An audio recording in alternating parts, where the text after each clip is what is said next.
Hi guys! Bagong video na naman po ang aking hatid para sa inyong lahat.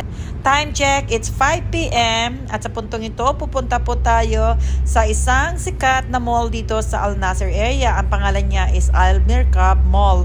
Marami na rin akong video na na-feature dito guys, pero ngayon na naman tayo ulit nagawi sa mall na ito. So samahan nyo ako guys na titingin-tingin dito sa loob ng isang mall. Buti na lang kamo at hindi traffic sa mga oras na ito. At heto na nga at nakarating na tayo sa ating destinasyon. So naghahanap lang si mamang driver ng pwede niya mapagparkingan or hintuan para kami ay makalabas na maayos. At sa opposite side, makikita nyo rin ang sikat na Doha Souk. Marami rin yung mga establishments. Kasama ko rin pala si Jay dito. Siya pala ang may lakad dito. Pero sumama lang kasi ako guys. Makapag-unwind na rin at tingin-tingin. Tara, pasok tayo sa loob at ipapakita ko sa inyo guys kung gaano kaganda ang interior design ng mall na ito.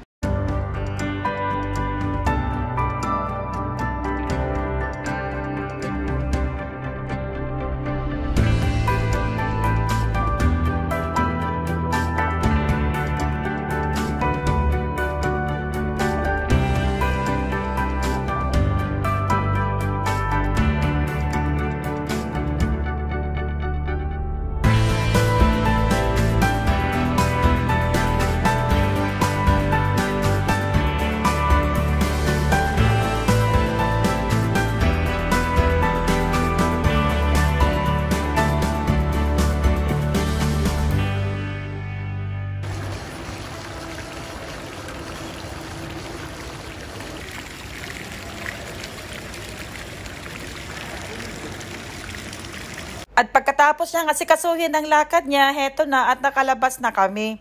At habang kami ay naglalakad, heto at busy kami na nagdidiskusyon kung saan kami kakain. O diba, lahat yan pinagtatalunan. Sabi niya mag-take out, ako naman gusto ko mag-dine in at hayan si Doha Souk. Maraming mga restaurant dyan na pwede namin itry sana. Sinasabi niya dito na pagod na daw siya. Sabi ko naman, sige lakad lang hanggang makakita tayo na pwede natin kainan. And here comes Dunkin Donuts. Ayan ang nakita namin while walking. So, pumasok nga kami and we decided to order 6 pieces na Dunkin Donuts.